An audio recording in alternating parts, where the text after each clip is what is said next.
የኦሮሞ ፖለቲካ በተለይ ባለፉት 8 ዓመታት በኔ ትንታኔ በኔ እምነት በኔ ትንታኔ የሚገርም እድገት ያሳየ ነው ብዬ ነው መናገር የምችለው። የኦሮሞ ፖለቲካ ሳይሆን ከኦሮሞ አብራክ የወጡ ፖለቲከኞች የሚያራምዱት ትግል ናሬሽናቸው ትላንት ከትላንት ወዲያ ከነበረው ተቀይሯል፣ አድጓል። ዛሬ አብዛኛው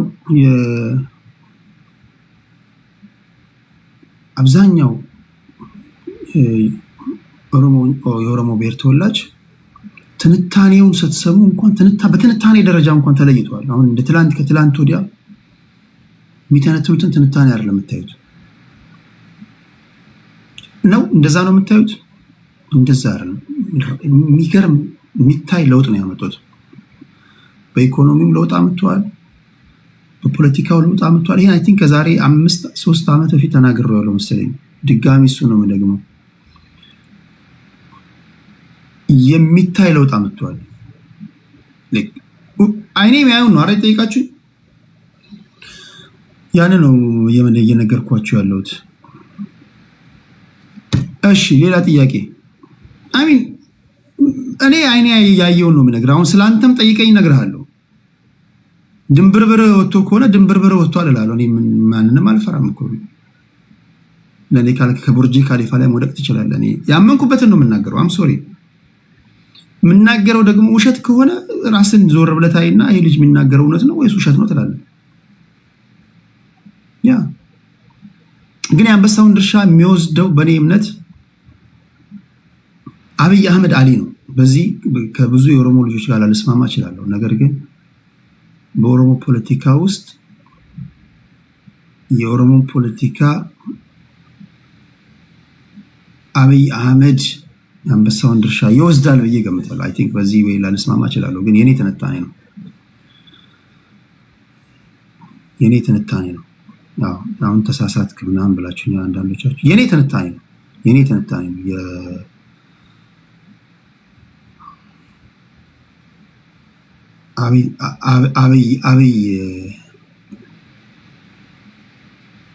አብይ በአግባቡ ያልተጠና ሰው ነው።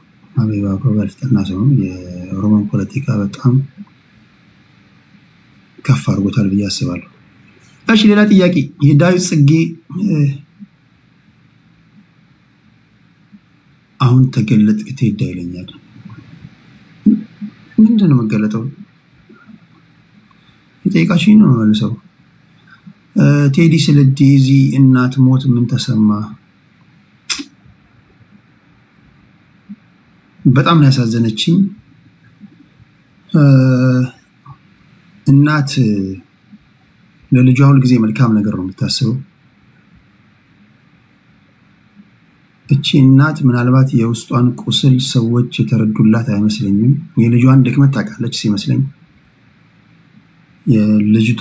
የልጇን ድክመት ስለምታውቅ የልጇን ናፍቆት በምን ምክንያት እንደሞተች አላውቅም፣ ግን የተቀዳ ድምጽ እንደሰማሁት ከሆነ ልጇን በጣም ነው የምትወደው። ስለዚህ አሁን ከዴዚ ጋር አብሯት ያለው አሞራው አንድ ጊዜ ጌም በጋራ ተጫውተናል። እናትየውን የሚወድ ከሆነ እኔ ልናገር የምችለው ምንድነው እቺ ልጇን መንከባከብ አለበት። በቃ የዴዚ እናት ስጋቷ አንዳንድ ጊዜ እናቶቻችን ለልጆቻቸው ከማሰብ ይሄ ልጅ ባል አይሆንሽም፣ እቺ ልጅ ሚስት አትሆንም ይላሉ እኮ። እንዳታገቢ ወይ እንዳታገባ በመፈለግ አይደለም፣ ለልጆቻቸው በማሰብ ነው። ስለዚህ አሞራው አይ ቲንክ የእናትየው ሞት የሚሰማው ከሆነ ያ ሊያካክስ የሚችለው ልጅየውን በመንከባከብ ነው ብዬ ነው የማስበው። ዴዚ ልክ እናቷ እንደሰጋችው እንዳትሆን ጥንቃቄ ያስፈልጋል ብዬ አስባለሁ። በተረፈ አይ ዶንት ኖ ዲቴል እንደዚህ ነው ብዬ መናገር አልችልም። ሌላ ጥያቄ። ሌላ is TPLF, do you think this TPLF is coming? I don't think ቲፒኤልኤፍ ድጋሚ ወደ 4 ኪሎ ሊመጣ ይችላል ወይ ነው ያልከኝ? አይመስለኝም። ማይመስለኝ ለምን መሰለ? ማይመስለኝ ቲፒኤልኤፍ ጊዜውን የሚመጥን ትግል እያደረገ ነው ብያለሁ። ቲፒኤልኤፍ በአግባቡ እንኳን ታድሷል ብያለሁ። በዚህ አብዛኞቹ የትግራይ ልጆች ይስማማሉ። ዝም ብሎ በግትርነት በቃ በነገራችን ቲፒኤልኤፍ ሪፎርሜሽን ይላል እንጂ አያውቅም። በጥልቅ ታድሶ ምናምን ይላሉ እንጂ መታደስ አይወዱም። አይ ነው የቲፒኤልኤፍ ደጋፊዎችን ሊያስከፋ ይችላል። ቲፒኤልኤፍ ማድረግ ያለበት በቃ በአዲስ ወጣቶች ነው መተካት ያለበት። እውቀት ያላቸው ተራማጅ አስተሳሰብ ያላቸው በጣም ምሁራን አሉ ትግራይ ውስጥ። በጣም በነገራችን ላይ ትግራዋይ በጣም ብዙ ምሁራኖች አሏቸው። በቲፒኤልኤፍ መንገድ ግን ቲፒኤልኤፍ ድጋሚ በያዘው መንገድ ይሄ ደርግን በጣለበት መንገድ ድጋሚ ተመልሶ 4 ኪሎ ይገባሉ ካላችሁ እኔ እንግዲህ ኢምፖሲብል በመርፌ ቀዳዳ ዞን ማሾለክ ነው ብዬ ነው የማስበው። አንደኛ በቃ አንዴ ከታየህ በኋላ ይሄ ህዝብ አንዴ ካየህ በኋላ ድጋሚ ቲፒኤልኤፍ ሊመጣ ነው የሚለውን እንኳን ሲሰማ አዲስ ነገር ነው እንጂ የሚፈልገው የኢትዮጵያ ህዝብ ድጋሚ ቲፒኤልኤፍ ይምጣ የሚል ህዝቡ ላይ መሬት ላይ ባለው ህዝብ አለ ብዬ አላስብም። ስለዚህ ከዛ ይልቅ አዲስ ኃይል፣ አዲስ አሰላለፍ፣ አዲስ ትግል ነው። በዛ መንገድ ከመጣ ቲፒኤልኤፍ ከሌሎች የፖለቲካ ፓርቲዎች ጋር ከተቀናጀና አጌንስት ከብልጽግና ፓርቲ እንቀሳቀስ አዲስ ህብረት ያለው ጥምረት መፍጠር ከቻለ በሌላ መንገድ በሌላ ስታይል አስሎንጋስ መዳረሻ 4 ኪሎ እስከ አንዳንዶቻቸው ምንድነው መሰለህ ችግሮቻቸው የብሔር ፖለቲከኞች ችግሮቻቸው ምድር ላይ እንደ ብሔር ፖለቲከኛ ግትር የለም። በነገራችን ላይ እንደ ብሔር ፖለቲከኛ ግትር የለም። ግትር የሚሆኑት ለምን መሰላችሁ? ፖለቲካቸውን እያንዳንዱ አረፍተ ነገራቸውን ከማህበረሰባቸው ጋር ከብሔራቸው ጋር ሰፍተው ስለሚያቀርቡ የሌላን ሰው ሐሳብ ወይም ደግሞ አዲስ ሐሳብ መቀበል የብሔሩ ሽንፈት ነው ብለው ነው የሚያስቡት። ውርደት ነው ብለው ነው የሚያስቡት። ስለዚህ ያገጠጠ ያፈጠጠውን ነገር እንኳን ይከራከራሉ እንጂ አምኑ። አንደኛ እኛ ብሎ ከሚያወራ ሰው ጋር ልትግባባ ልትተማመን አትችልም። በጣም አስቸጋሪ ነው የሚሆነው። ሰው ለጠይቀኝ ጥያቄ ቲፒኤልኤፍ 4 ኪሎ ሊመጣ ይችላል ወይ ካልከኝ በኔ ትንታኔ አይመስለኝም። ሰማይና ምድር ያልፋሉ እንጂ አይመስለኝም። እሺ ሌላ ጥያቄ እሺ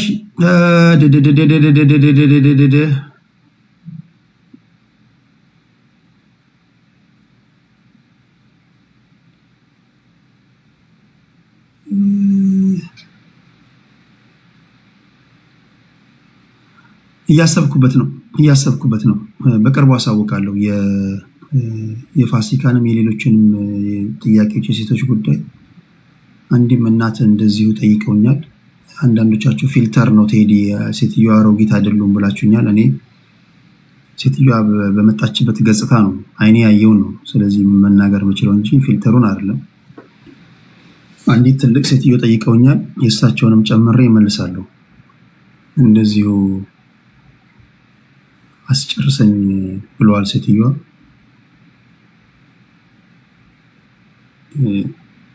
ላስጨርሳቸው ብዬ በነሳ ሴትዮዋ ሊጨርሱ የሚችሉ ናቸው ወይስ አይደለም የሚለው ራሱ መጠናት አለበት።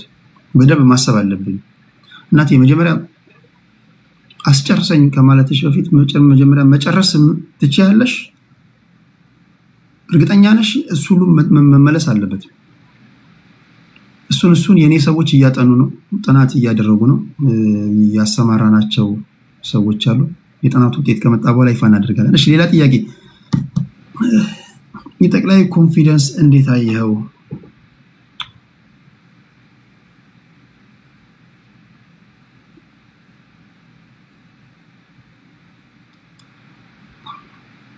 ጠቅላይ ሚኒስትሩ ከፍተኛ የሆነ በራስ መተማመን ያላቸው የሚመስለኝ ጠቅላይ ሚኒስትሩ አብይ አህመድ ባላንጣዎቻቸው በሙሉ የሚታገሉበት መንገድ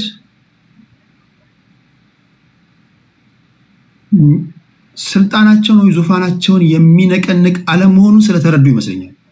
በሌላ አባባል አሁን ጠቅላይ ሚኒስትሩ ለምን በራስ መተማመን ተሰማቸው ከማለት ይልቅ ከጠቅላይ ሚኒስትሩ በተቃራኒ ያሉ ኃይሎች ለምን ጠቅላይ ሚኒስትሩን መነቅነቅ ከበዳቸው?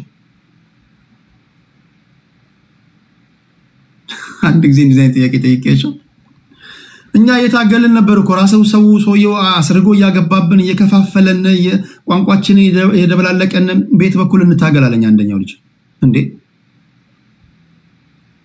እና ታዲያ መንገዱን ከፍቶልህ 4 ኪሎ ትገባለህ?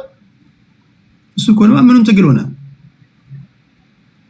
ሰው አስርጎ እያስገባብን እየቀላቀለን ቋንቋችን የደበላለቀ እርስ በርስ እያጋጨን ምናምን ይላል እንዴ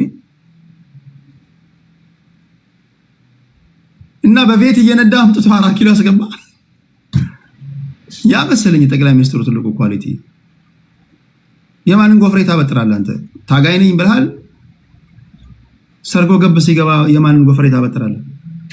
ሰርጎ ገብ ከገባብና ቋንቋ ከተደበላለቀ በጋራ መግባባት ካልቻልክ ትግል አልቻልክም ማለት ነው። አንዳንድ ዝም ብለህ ነው የገባው። ዝም ብለህ ሱሪን ሳትታጠቅ ነው በቃ የሆነ ፊሽካ ተነፋ መጣ። ከየት ወዴት እንደምትሄድ አታውቅም። ማይ ፍሬንድ ትግል ዝም ብለህ ወይ አረቄ ጠጥተህ ወይ ጫት ቅመህ ምናምን የምታደርገው ነገር አይደለም። ጀስት በጣም ስትራቴጂካሊ የሆኑ ሰዎች ያስፈልገዋል። ይሄ ሲሪየስ የሆነ ቢዝነስ ውስጥ ያሉ ሰዎች ያስፈልገዋል።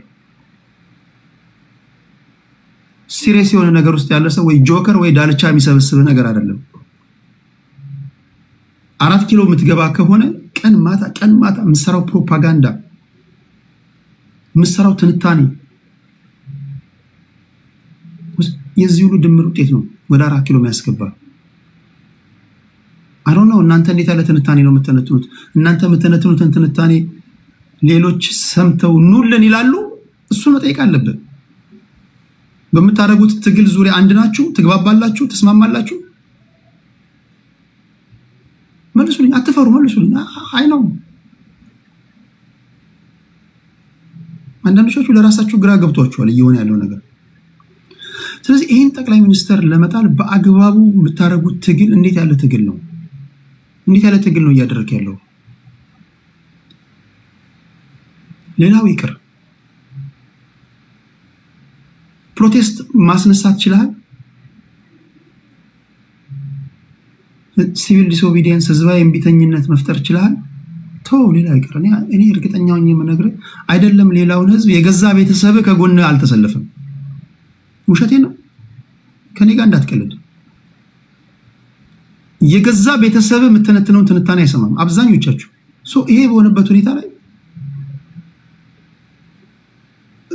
አስረዳኝ፣ እንዴት ነው ባይነቅህ? ይገርመኛል ማለት ብዙዎቻችሁ ይተናነቃችኋል። እውነታውን መቀበል ይተናነቃችኋል። ያላችሁበትን ነባራዊ ሁኔታ ወደ ራሳችሁ ማየት አለባችሁ። ቴዲ ቤት በሚደረግ ውይይት ኦዲየንሱን ስለያዝክ ወይም ደግሞ የሚፈጠረውን አርጊውመንት ስላሸነፍክ ያ ማለት አይደለም። ምሰራው ትንታኔ፣ ምሰራው ፕሮፓጋንዳ መሬት ላይ ያለውን ህዝብ አሳምኖ ካንተ ጎን የሚያሰልፍ መሆን መቻል አለበት። ያኑ እያደረጋችሁ ያላችሁት ነው።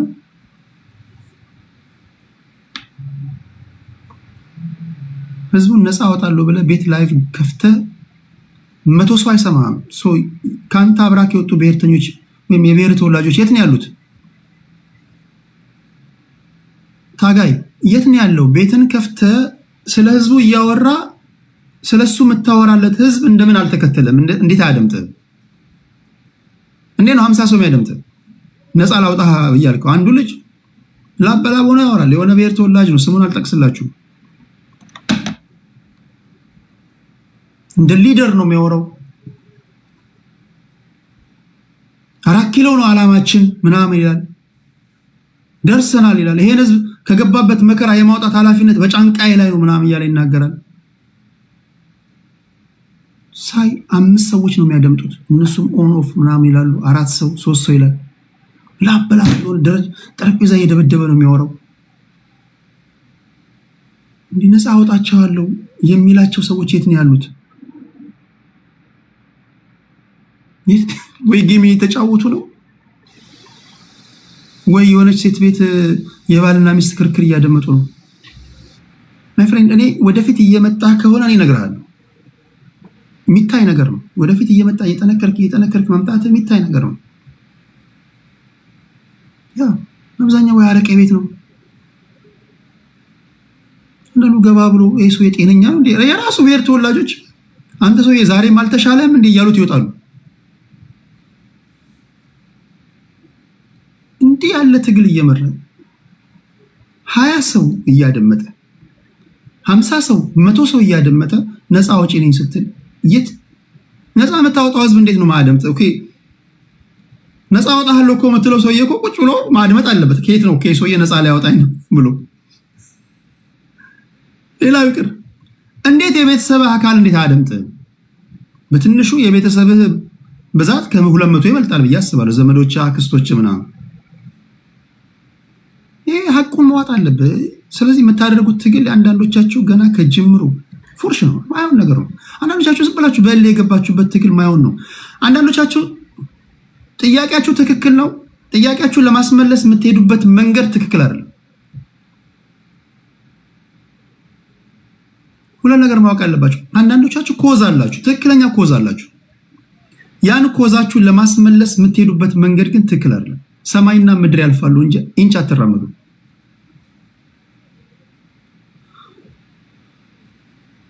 እሺ ሌላ ጥያቄ የመጨረሻ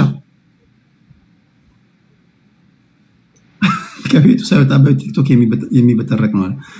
እውነት ነው። በማንኪያ ብሔር መታወቂያ አዲስ አበባ መግባት አትችሉም እየተባለን ነው። ድምፁ ነን።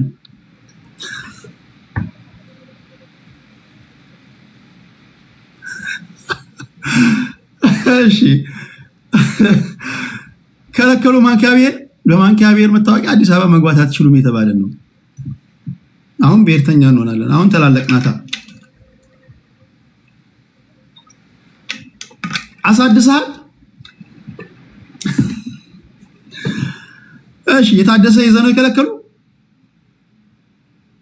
ያ ደግሞ እንዳንደራጅ ደግሞ በቁጥር 500 ሆነን እሺ ምን እናርግ?